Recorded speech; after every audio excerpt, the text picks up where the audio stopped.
Coop, you're up.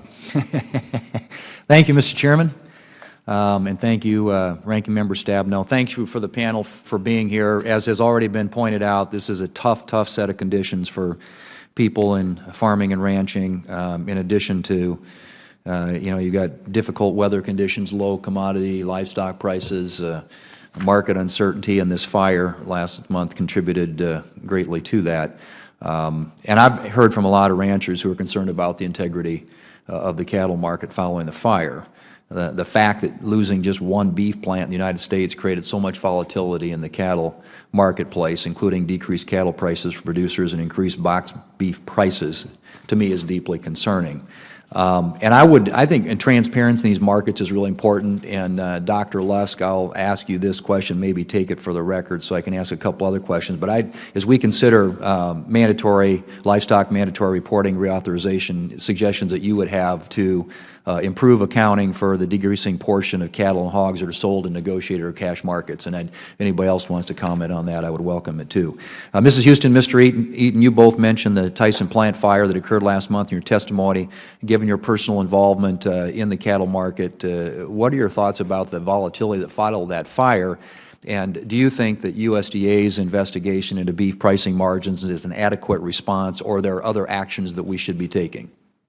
I do. We immediately after the fire, NCBA certainly went to USDA and asked for their cooperation on a number of different issues.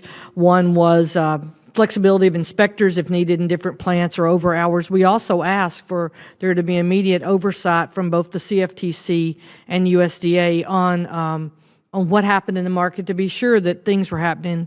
So I do believe that Secretary, I have full faith in his investigation, that he's going to use not only the resources of USDA, but possibly outside resources such as Dr. Lusk and other market analysts to find out what's happened. And then we can once we know the facts, there's a lot of emotion right now and a lot of people hurting.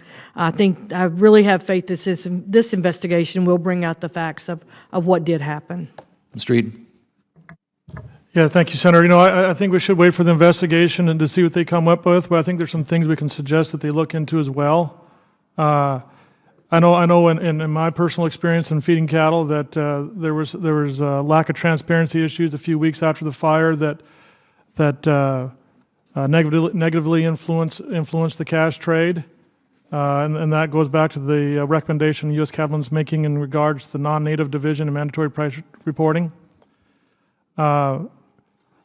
I think we shouldn't make these opinions on emotion and look at the facts, but not clearly defining the packers and stockyard definitions for what is a formula contract and what's a cash trade. How do we get more cash trade back into the market? These bonus buys or top sales where a major, for better purpose, corporate feed yard can get $1 over the weighted average, where there's no account for premiums or discounts, it's just $1 and I get all your inventory as a packer. That's been a problem, and that has taken the competitiveness out of the industry. What's the cash market now represent as a percentage of the total? 15 to 20%. You take Texas, Oklahoma, for instance, you have 4,000 or 5,000 head out of 80,000 a week we trade in the cash. So you just think about that as a business person, where if you have such a small number that can be influenced, that will influence the rest of the cash trade or the formula base price, we need to have all the transparency we can get as producers. Yeah, I agreed. We need a referee. You spoke about, and I will tell you that, like you, I was opposed to the repeal of COOL, country of origin labeling, in 2015. You spoke in your testimony about a loophole that's allowed imported cattle or beef to be labeled products of the USA. I'm wondering if you could, what are your recommendations for addressing that loophole? Yeah, so my loophole isn't about beef, it's about actually reporting of live cattle. And I know it's a little bit confusing if you're not super familiar with it, but mandatory price reporting has two divisions, imported and domestic. The CME does not, in the feeder index, does not include imported feeders in calculating the feeder index, which is the price your ranchers are going to get paid off of. And the live cattle contract does not allow foreign-born fats to be delivered against the contract. As a producer, I have to sign an affidavit attesting to it that they were born and raised in the U.S.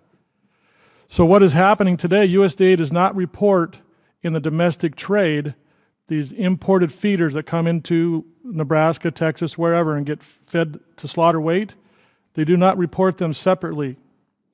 So these imported feeders, even though they're not able to be delivered against a contract, are influencing the price for the producers in South Dakota. And I'll tell you, they're influencing it negatively. All right. And So that's why we need this new division. It's been a loophole since the inception of mandatory price reporting, and like I told the chairman, in 2015, we had several other industry groups wanting to look at this, but we've come with a specific answer on how to fix it. all right, good. Thank you. We'll take that to heart. Mr. Chairman, thank you. Senator